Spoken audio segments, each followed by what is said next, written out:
Another brand new episode. Welcome to Wonderland con Alexandra. As always, I'm super happy to be here filming, to be here with you. Happy Virgo season. It is my month and it's a super special one, as always. I feel that Virgo season and the Virgo energy is in full effect right now. September arrived with a lot of structure, routine, lots of motivation to keep going.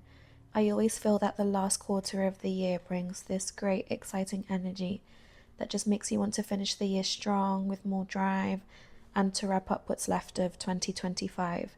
Can you believe it?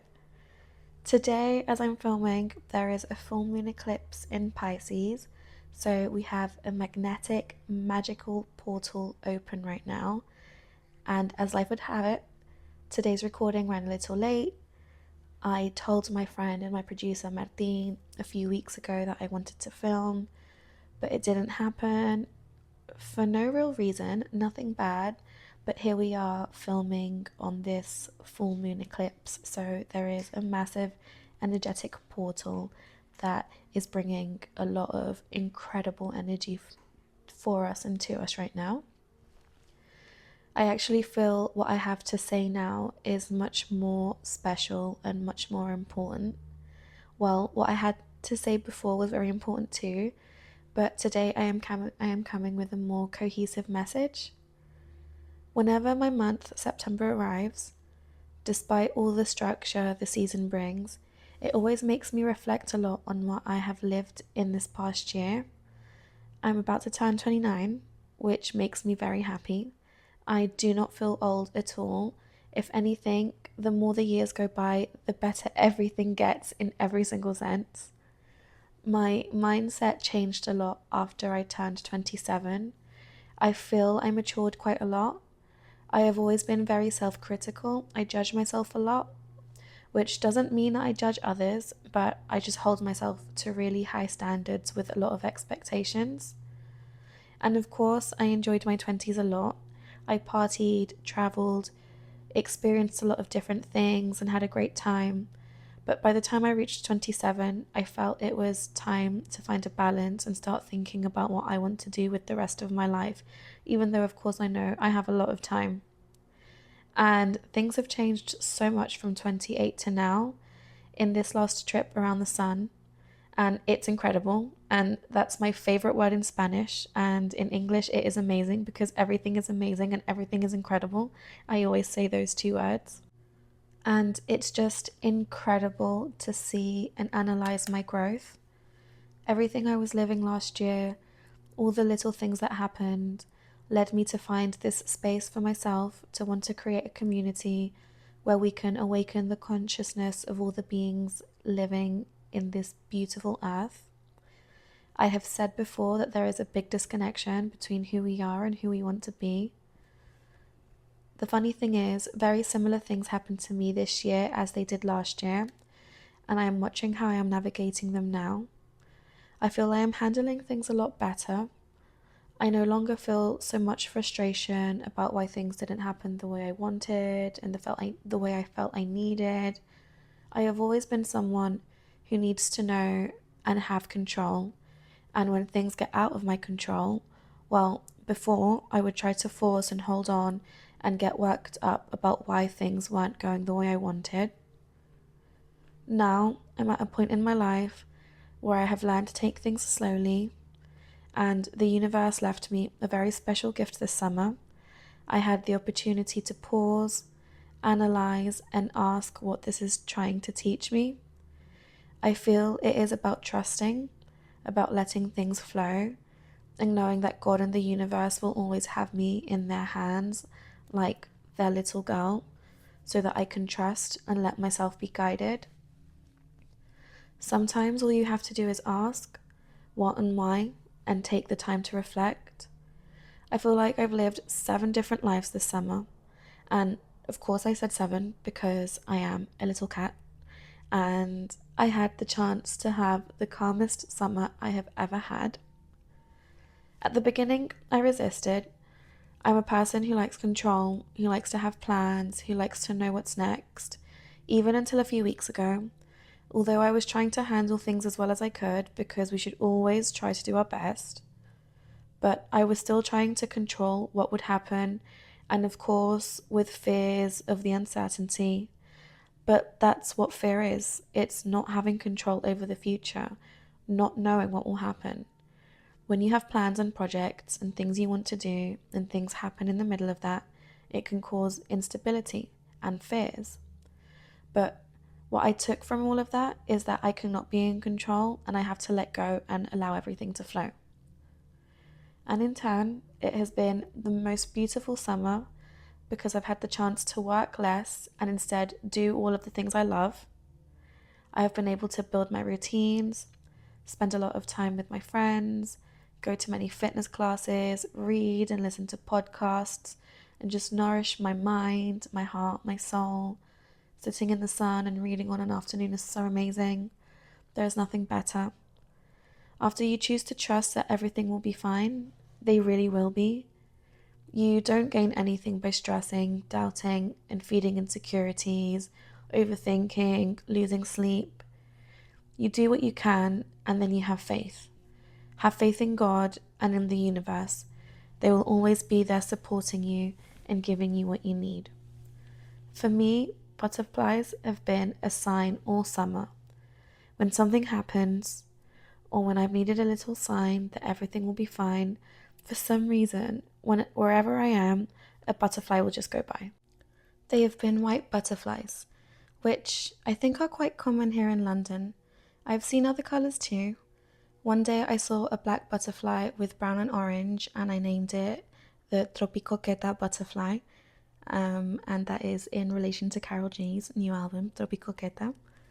And well, every time I've needed that peace and calm, I would happen to look out of my bedroom window and a butterfly would pass by. And that would just always tell me and give me the sign that everything will be fine, and it has given me a lot of peace.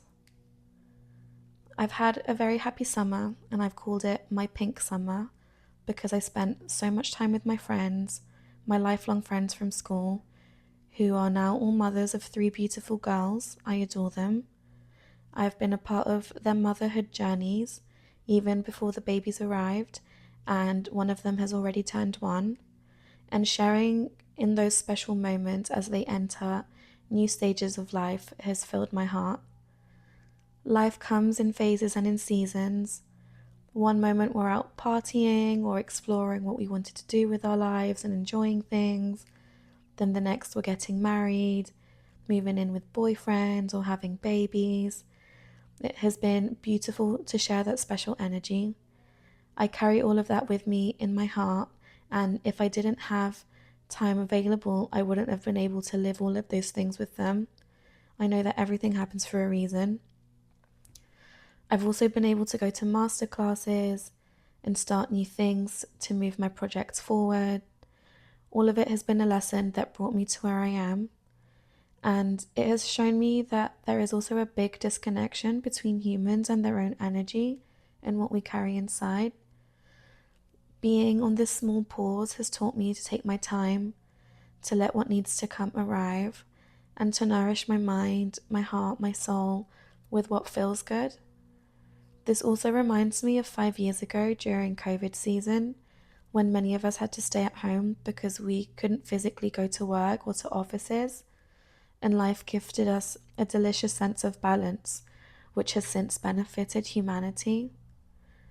Now we have the chance to blend in-person work with working from home, and that is what, as a society and as a humanity, we need to take care of ourselves. And that's what I've been doing this summer, caring for myself, embracing my feminine energy, which we all have within us. It's not only because you're a woman that you have feminine energy. Us women also carry masculine energy, and all men carry both feminine and masculine energy. The world, the universe, the earth, this beautiful system we live in, is based on feminine and masculine energy. In Spanish, we say el sol for the sun, which we associate with masculine energy, and la luna for the moon, which is associated with feminine energy. They both complement each other, and we all carry yin and yang within us. Yang is masculine and yin is feminine, and they complement each other. One cannot exist without the other. Everything materializes through that balance across all of life. And there is a big disconnection with feminine energy, and to some degree with masculine energy too. It can be hard sometimes for us to bring structure, routine, and action in a healthy way. And this happens when we have too much feminine energy, which has happened to me, but Virgo season, which is ruled by the planet Mercury, which is masculine, has helped me center a bit more in my masculine energy. And when you lack routine or a bit of structure, it's the part of you that takes things into action that is underused. However, what many of us really need to embrace more of is our feminine energy with love and authenticity. I see many people around me who find it hard to accept help, who struggle to show their emotions and to connect deeply with others. That is essential for a healthy and balanced life. Without presence and empathy, you cannot build real healthy connections. I consider myself super lucky to come from a family and to have had partners who were secure in their masculinity and were never afraid to show their sensitive side, to be able to cry in front of me when something deeply hurt them, and seeing men in my life embrace their emotions and their sensitivity has always been really beautiful. And actually, one thing I wanted to say at the beginning is that I try and strive to make this whole podcast for both men and women. The message I have is for everyone. I don't tailor it only towards women or only towards men, because this is a message that is meant for all, for us to find a deeper connection to the world that we live in. And this is a topic that I have had in mind for a really long time, to be able to find that connection. We need to embrace our feminine energy and be more empathetic with one another, learn how to honor our feelings, and understand that it's okay to feel. It's what we're meant to do. It's part of our journey here as humans. We need to be more present and foster connection. We're living so much behind a phone screen that we're losing touch with reality. Empathy is fading, and that applies to all of us. And so with that, I have made a small list I would like to share on how all of us, how all men and women can embrace their feminine energy a bit more. So number one, the first way you can start embracing your feminine energy is with inner connection, and that is listening to your intuition. Your intuition and dedicating moments of silence for yourself to be able to feel what your body tells you, what your heart tells you, what your mind tells you. We're so focused on what we want to see or what is tangible in the form of proof that we forget how to listen to our bodies. And most of us, we don't know how to handle that. Like when you get a stomach ache and you don't know why, and you just try and forget about it and let it pass. Maybe without realizing that, here's a random example. Like if you haven't eaten apples in a long time, and then suddenly yesterday you ate one after 6 months, and it didn't sit with you very well. If you're conscious of what's happening with your body, you might think, oh, well, maybe I'm allergic and this is what isn't sitting well. That's a way of being more aware of what's happening in your body. For us women, most of us already know our menstrual cycles, though not all, but many of us do. And knowing that there's a week, sometimes before, where yes, it can be a stereotype, but our emotions are all over the place and we feel terrible. That obviously is hormonal. It's what happens with women's bodies, but when we're aware, we already know how to handle those days before our new cycle starts. We know what to do with ourselves. Maybe you just need to put on a sad movie, something that makes you cry your eyes out and helps you release your emotions. For me, what helps a lot is eating chocolate. Again, I know it can be a stereotype, And when I'm in that sensitive mood and I'm all moody and irritable phase, that I sometimes feel like a walking stormy sky, which I actually kind of like and enjoy that version of me. But what makes me happy is to eat some chocolate. Again, yes, a stereotype, but it boosts my oxytocin levels, those hormones that make me feel good. So then I stop being moody and I return to being the happy Alexandra I always am. But that's because I listen to my body. I know I'm connected with my intuition and with everything happening around me. And there are practices that you can put into place to be more connected with yourself. They are meditation, yoga. Yoga helps so much. It connects you to listen to your body, your mind, and your heart, as I've repeated several times. Journaling, writing things down consciously, your emotions, what you're feeling, what you're living.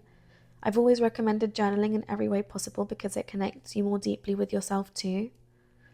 Or simply breathing consciously. Number 2, creativity and expansion.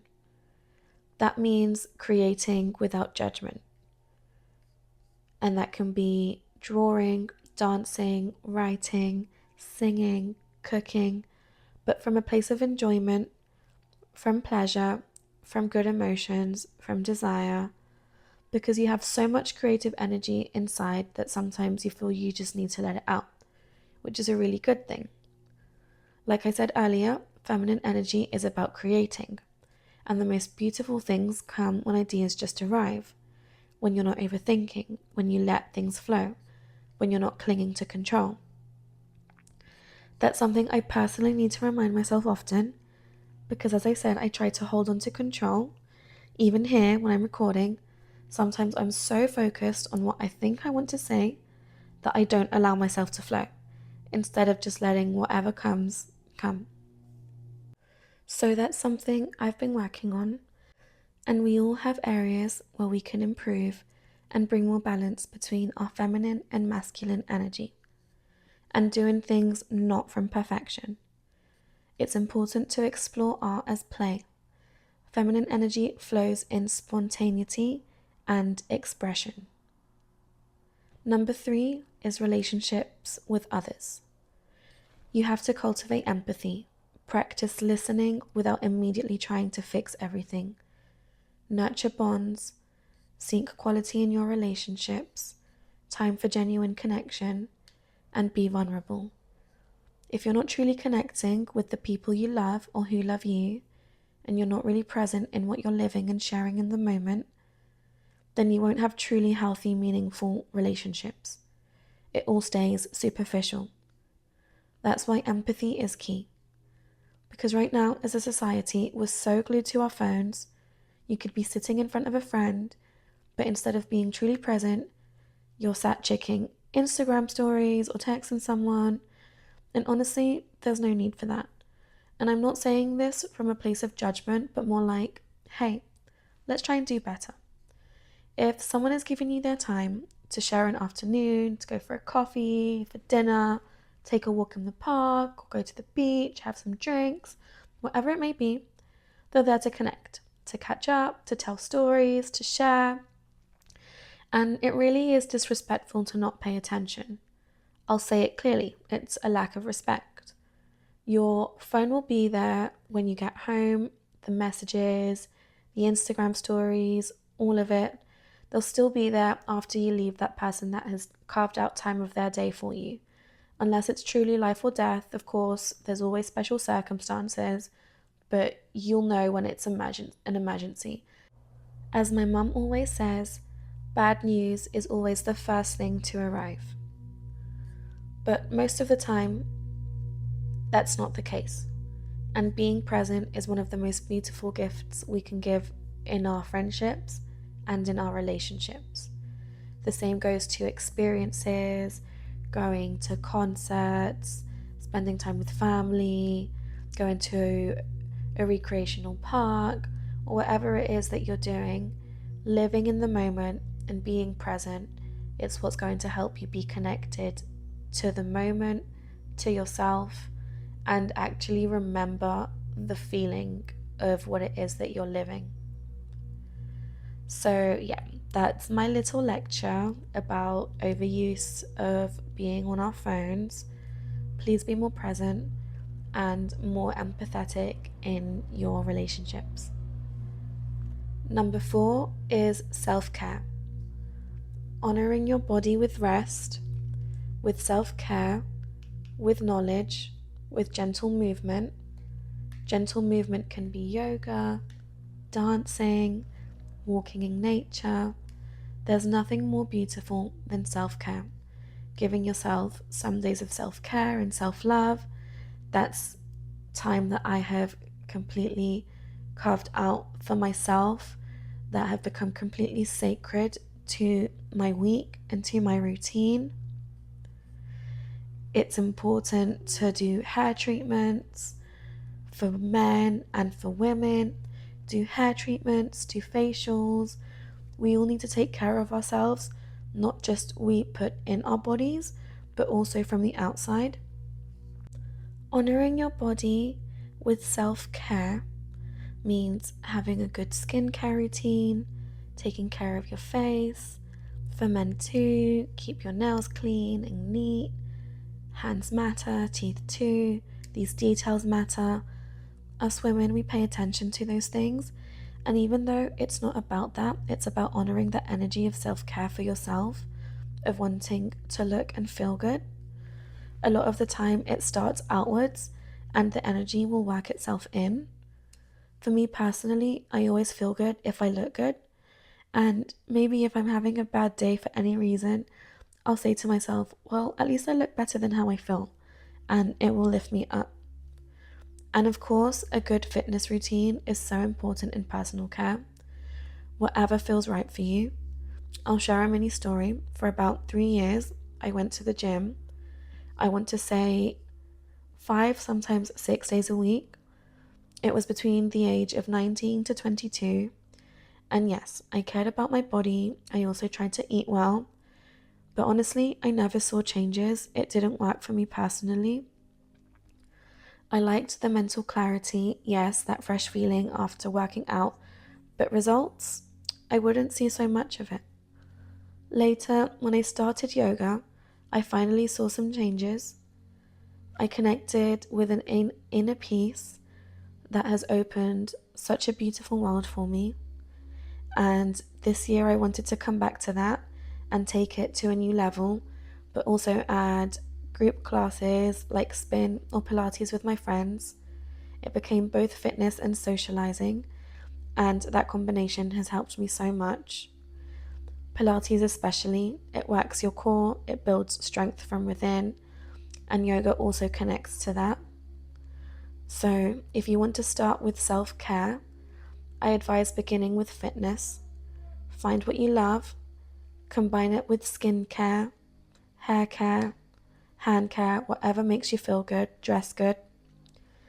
And lastly, recognize your cycles. For women, that means connecting with your menstrual cycle. Us women, we are ruled by the moon, who has a 28-day cycle, which is why the majority of the menstrual cycles for women will last 28 days, because we are ruled by the moon. However, men are ruled by the sun, and the sun is on a 24-hour cycle, a 1-day cycle. So for men, in order to recognize your cycle, you need to identify your own rhythms of energy and rest, because rest is always so important to recharge your batteries to continue giving your best. Number 5 is spirituality and receptivity. That can mean simple rituals to connect, lighting a candle, burning incense, practicing gratitude, connecting with the moon, with the sun, or surrounding yourself with symbols that inspire you.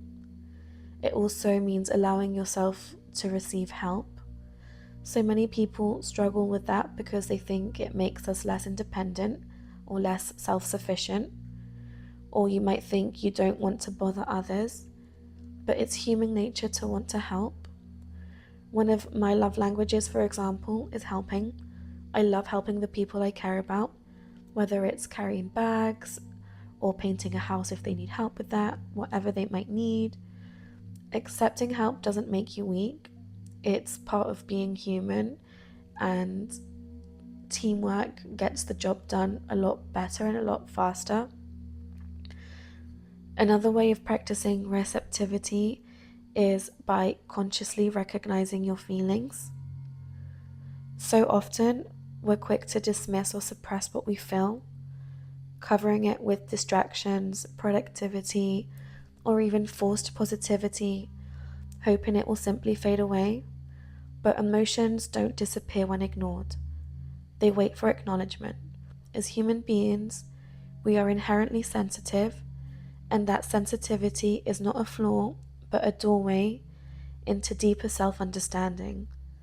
By giving space to our emotions, we allow ourselves the chance to process them, to hear what they are trying to communicate, and eventually to release them. From an early age, many of us have been conditioned by societal messages that discourage emotional expression. Men have been told not to cry because it makes them less masculine. Women have been told not to cry because it makes them too emotional or weak. These narratives teach us to fear vulnerability, when in reality, vulnerability is where authentic strength is born. Honoring your feelings is not about indulging in them endlessly or letting them control you. It's about pausing long enough to acknowledge, this is what I feel right now, and that's okay. In that simple act of acceptance, you create room for healing and growth. Receptivity, in this sense, is about opening yourself to the truth of your inner world without judgment. There is no greater strength than having the courage to sit with your own heart, to honor the tears, the anger, the grief, or the joy, and to recognize that every emotion is part of human wholeness. By allowing yourself to feel, you build resilience. By practicing receptivity, you turn what once felt like weakness into a source of profound inner power. This is how you truly become stronger. Those are my 5 points on how to embrace your feminine energy and begin to create a new space that helps you carry these two beautiful energies within you, which lead you to the best version of yourself, because one cannot exist without the other. Take it in and think about what you might already be doing to embrace your feminine energy, or what you might be doing that is taking you out of your feminine energy. As a society, we have treated embracing feminine energy as something negative, as a fragility or a weakness, as if showing sensitivity were a problem. There is nothing more beautiful, because it's how we connect with other human beings. Feminine energy gives life. It is the life force of the system that we live in. And by system, I mean the universal system. Everything you see was once an idea.